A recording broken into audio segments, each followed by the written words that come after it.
You're watching the ZNS Network, the People's Station.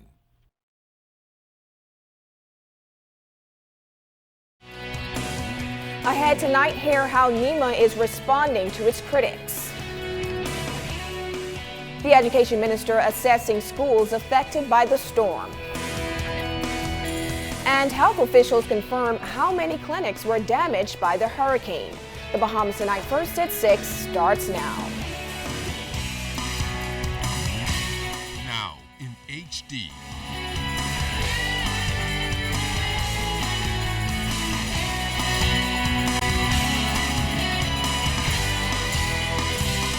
ZNS Network presents The Bahamas Tonight.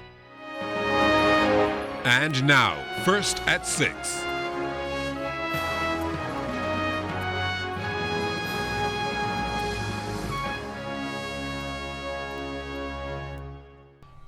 This portion of the news brought to you by BTC Every Day.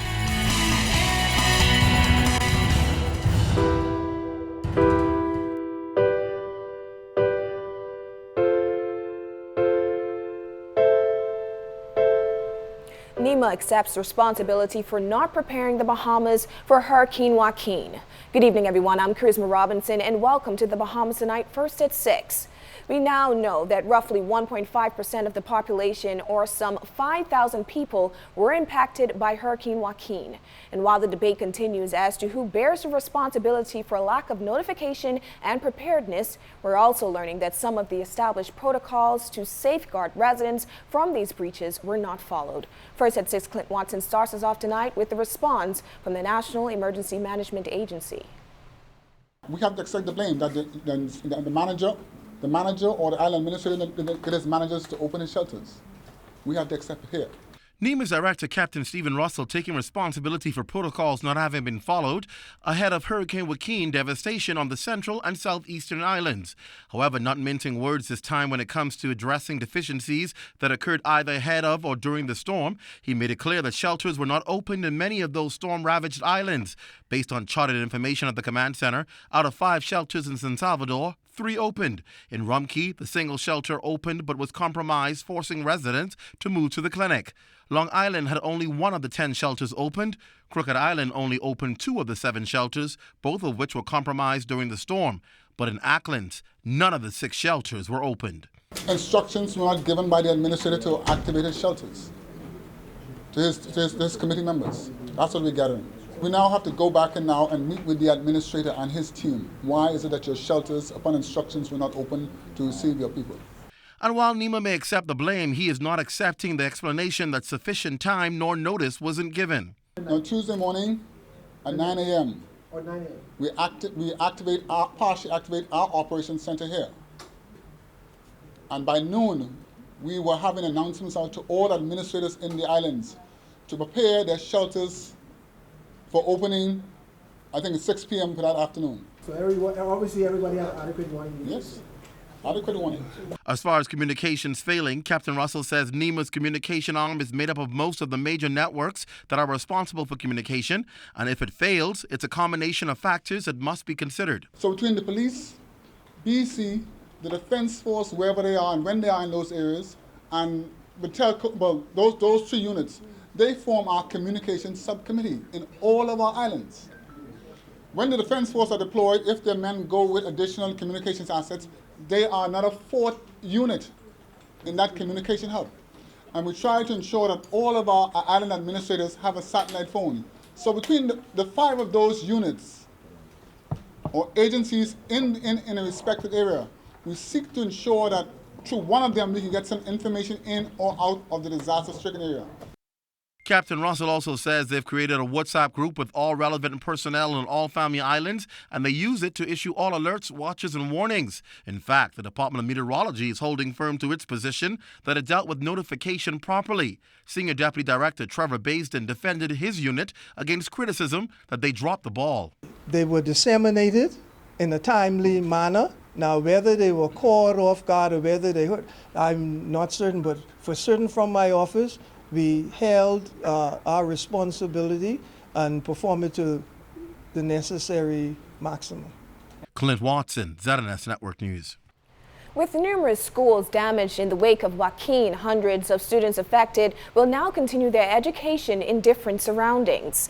Minister of Education, Science and Technology, the Honorable Jerome Fitzgerald, is advising parents to ensure that their children continue their education, and he says the ministry will do their utmost to assist those who have relocated. He also indicated that repairing those schools will also begin soon. Minister Fitzgerald estimates the cost to repair and rebuild is around $1 million, and with significant damage in Acklins and Crooked Island, he talked about the number of students affected there. Total, you're probably talking about around about 300 throughout all of the islands. Of that, really only, I would say 2 or 3 schools between Acklins and San Salvador have been impacted severely, and you're probably talking about in total, I would say probably about maybe 40 to 50 students, in that range. Meanwhile, the Executive Committee of the Bahamas Union of Teachers has partnered with the Ministry of Education to complete proper assessments, interviews, and counseling, if necessary, for members affected by the storm. The union's intent is to identify its members' specific needs and assist in having them resolved. The union will notify those people wishing to assist, but in the meantime, officials encourage all to continue donating to local charities. In a post-evaluation of its health plan following Hurricane Joaquin, Minister of Health, the Honorable Dr. Perry Gomez, says he's extremely pleased with his team's overall performance. During an exclusive interview with ZNS News today, Dr. Gomez confirmed the clinics in Long Island and Crooked Island were severely damaged and are now closed. Building of healthcare services is going to be a concerted effort involving particular assessment, analysis, and evaluation determined by each situation and tailored to the specific needs. Appropriate, extensive public service announcements have been prepared, and specific public health safety for waterborne diseases with the involvement of environmental health have been activated. The response from all of the healthcare workers, physicians, nurses, administrators, and the public in general is to be commended. Administrator of Community Clinics, Nurse Charlene Bain, outlined the short-term accommodations being provided for those health professionals affected by the storm. Clarence Clinic roof was destroyed. However, we have been able to relocate clinic services to the Clarencetown Community Health Center, and so the people have not been denied access to healthcare services.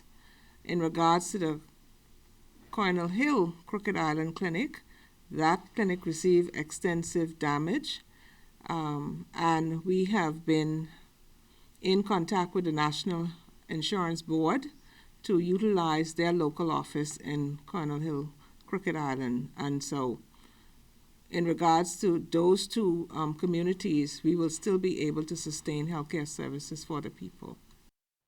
The Department of Environmental Health Services advising those people whose water supply have been affected by Hurricane Joaquin to use only bottled water for brushing teeth and drinking, and properly disinfected water for bathing and other domestic purposes. The disinfection process is as follows. Disinfect water using household bleach. Only use regular unscented chlorine bleach. If water is cloudy, allow it to settle. Add 1/2 capful for every gallon of water. Water should stand for a minimum of 30 minutes. Water should have a slight chlorine odor. If it does not, repeat the dosage and allow to stand for 50 minutes before use.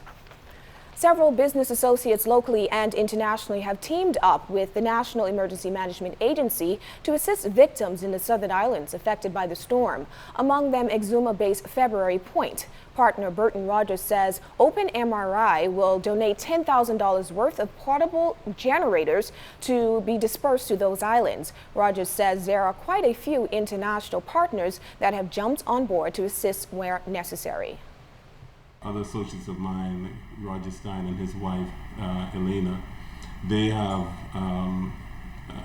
made tremendous support and supplies, relief items that they have got, along with Sat Lipsy. They've gotten stuff and they've taken it to Shelter in Fort Lauderdale. They're going to be taking them to Shelter in Fort Lauderdale at Fort Lauderdale International Airport.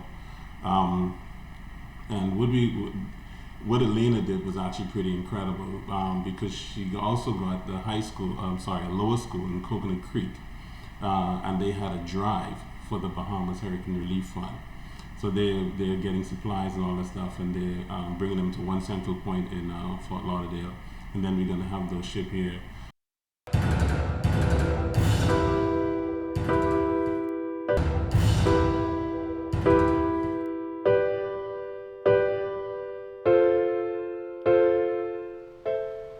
Police are searching for suspects responsible for the country's latest murder, which occurred during a shooting in Old Boat Alley off Market Street. Police say a man was standing in the street with another man when gunmen approached and shot him. The victim was pronounced dead on the scene. Investigations continue. October is Youth Month, and to kick it off, the Ministry of Youth, Sports and Culture honored the nominees for its Youth Awards. Nominees were recently pinned with medals by Governor General Her Excellency Dame Marguerite Pindling at Government House. As Chris Saunders tells us, the Broadcasting Corporation's own show, The Youth Zone, was nominated for Youth Organization of the Year. It says a lot. It says that we've worked extremely hard and that we have represented ourselves and the youth of the Bahamas very well. I feel very proud and blessed for the show to have been nominated nationally, because we have been nominated internationally, and now being nominated home is a beautiful feeling. And it says so much to what we have been working for, not only for ourselves, but for the youth of the Bahamas as a whole. Several young men among those nominated for education and leadership. Poignant during a time when many think young men are going the wrong way. I can say, along with the other male nominees, that we are proving the stigma wrong. And in Bahamas, like Dr. Daniel Johnson had said, there are youth, and especially the young men, in this particular National Youth Month that are particularly doing a great job in this country. And I believe that through work, through time, and through education, and through sports, we can make a better world and better world for Bahamas, actually. There are some young men out there doing their best and their best to make sure that this country will succeed in the future. So there is hope for young men inside this country. The Beta Beta Lambda chapter of Phi Beta Sigma Fraternity Incorporated not only nominated for Youth Organization of the Year, but also for outstanding volunteerism. It's one of our key principles, which is service, and that's one thing that we strive on, especially around the time of our victims in Cat Island, Long Island, and Auckland. This is a very good time for us to volunteer, and this is what we've been doing and we continue to do. More than 70 young people nominated in categories from education, leadership, youth ally, agriculture, and entrepreneurship. Antonio Williams, who sells ice cream on a bicycle downtown, says the entrepreneurship nomination is important for him. Just to see younger people underneath me coming up, following their dreams. Because I do sell ice cream on a bicycle, and a lot of young people come to me and just ask me just random questions. And one advice that I always give the younger set of people: follow your dreams. No matter how bad it look, how dumb it look to other people, follow your dreams. Because that's your dream, and that's something that God will give you, and that's a talent that He wants to see come true for Him. Thanks so much, Chris. The Ministry of Tourism welcoming all categories of anglers to fish in the Bahamas, as the vast majority of the islands are ready and open for business after Hurricane Joaquin. Anglers are further advised that no restriction on fishing, no new taxes, no across-the-board increase in prices or licensing fees have been introduced. In the event there are any changes, ministry officials will notify the global fishing community well in advance. Tourism officials indicate that the Bahamas continues to be the ideal flat fishing destination for avid fishermen, with 100,000 square miles of the most renowned fishing flats in the world and an abundance of fish and tropical sport fishing species. The Ministry of Tourism congratulating CEO of Sandals Resorts International Adam Stewart for winning the Caribbean Hotel and Tourism Association's Hotelier of the Year award last week in Puerto Rico. The Hotelier of the Year award is the highest professional honor bestowed on a hotel and resort operation in the Caribbean, recognizing excellence in all areas of operations. Tourism Minister the Honorable Obi Wilshcombe said in a statement that since taking the helm of Sandals 9 years ago, Stewart has transformed the brand and its offerings. He recognized that the Sandals CEO has introduced not only game-changing developments that include the 52-acre private island Foul Key Resort, but has ensured the highest standard of quality for all the other Sandals resorts in the Bahamas.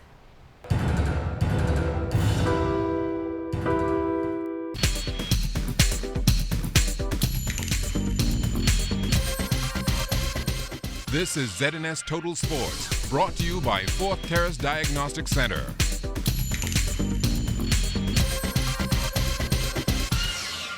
This is your first look at sports. I'm Jonathan Benson. The Lucayan Cup is set to kick off in a matter of minutes over the Bahamas Football Association's beach soccer facility, and that's where we find our Jared Higgs. Good evening, Johnny. Good evening, Bahamas. We are here at Malcolm Park North, where the Bahamas is set to take on Mexico in a beach soccer showdown in the first match of the Lucayan Cup. Now, the conditions here are a bit wet and fans are slowly beginning to trickle in as we get set for a 6:40 kickoff. Now, earlier, I spoke to the team's head coach, Mr. Angelo Sharinzi. He says that despite only being with the team for the past 10 days, he's excited about the level of commitment and the level of progress that they've made. He also noted that this Mexico team is a very strong one. They competed in the Beach Soccer World Cup that was hosted earlier this year. Now, that's significant because the Bahamas is set to host the Beach Soccer World Cup in 2017. Team goalkeeper Christopher Davis says this game gives them the opportunity to prove themselves as a side that can compete with teams of the highest level. If you look behind me, you can see the teams warming up. On the Bahamas side, we're keeping a close eye on Leslie St. Fleur and Cameron Heppel, both professional footballers. Aaron Hahn is another one we're going to keep an eye on. He's been with the beach soccer team since its inception in 2009. And of course, there's 16-year-old Jaime Thompson. The QC student will have a great opportunity today to play against some very high-level competition. Now, as we say, the game kicks off at 6:40. That still gives you time to get down to Malcolm Park North, bring something for Hurricane Joaquin relief because they are collecting things for that. We will be back in the 7 o'clock hour, but for now, reporting live from Malcolm Park North, I'm Jared Higgs. All right, thanks a lot, Jared. And like you heard, we'll be back to Jared at 7 o'clock, and the match should be over by that time. So we'll hope the Bahamas does well in their match there against Mexico. Well, the New Providence Softball Association's best of 5 first-round playoffs continuing last night at the Blue Hill Sporting Complex. Our Julian Gibson was there. Fans dressed in gold representing the Sunshine Auto Wildcats. Well, the Wildcats didn't even represent themselves properly. They stunk up the field, committing errors like they were going out of style. My good friend Renee Sunshine Curry Davis, she played like she was playing softball for the very first time. I see why you didn't want to speak to the media after the game, Sunshine. A total collapse by the Wildcats, 20-6. The Lady Stingers winning big. Put it on the Cats. I'm proud of the girls. You know, they came around really good in the playoffs. You know what I mean? The last game, you made some mistakes and it cost us. Both teams are good hitting teams, so it's going to happen anytime. Whoever makes the most mistakes is going to win the game. This time we hit good and we didn't make no mistakes, and we put them away before giving them a second chance. For the Lady Stingers, they now have to come up fighting for Game 4 and eliminate the the Cats, for good. This was the worst game I think the Wildcats have ever played. You know, tonight we came out so flat. We was outdinning so many times, but errors killed us. So we're going to hold our head up. It's not over. In the men's feature game, the Hitman defense collapsing once again late in the ball game. After leading 6-5, they lost 7-6 in the bottom of the 7th inning to the Truckers. It's just one of those games, you know. I mean, they fought hard tonight, but we came up with the victory. No excuse. We had a few players out, and we still can match up with anybody in the league. For the losing Hitman, this one was like how the dogs say, rough. We just need to close out games. That was the story for the season. Just closing out. If we could close out games, we could win games. How disappointing this loss is when you know you had 2 games in the bag. As a defending champ, anytime you lose is defeated. So just come on next season. Reporting for ZNS Total Sports, I am Julian Gibson. Now, the NPSA playoffs were scheduled to have resumed tonight with the other 2 semifinal series, but wet field conditions have forced another postponement. Those 4 teams will try and get play in tomorrow. Up first in ladies play, the Johnson Truckers will look to take a 2-0 series lead over the Bomber G Operators. The same thing, with less errors. Came to same thing, same situation. We're going to come out there, we're going to play hard, we're going to bust our hip off, and we're coming off with the win. We want to get a ring, we want to win championship. As for tomorrow night's feature game, the Chances Mighty Mids, they will need to find the same form they had at the end of the regular season. They trailed the BTC Elite Warriors 1-0 after a 12-0 shutout in Game 1. The Government Secondary School Sports Association underway with the first week of its volleyball season. Action on the floor yesterday at the AF Adelaide Gym. Up first in junior girls play, the Tigers, they defended their home court with an 18-16, 14-17, 25-23 win over the SC McPherson Sharks. We really in a rebuilding mode or whatever. Some of our girls weren't here today, so we had to play some girls off the bench. So we really had to dig deep today in order to win this game. We played good, but SC McPherson had never come this close to playing us in game. The rest of the games we played well. Our team, we played together, make it as a team to win this.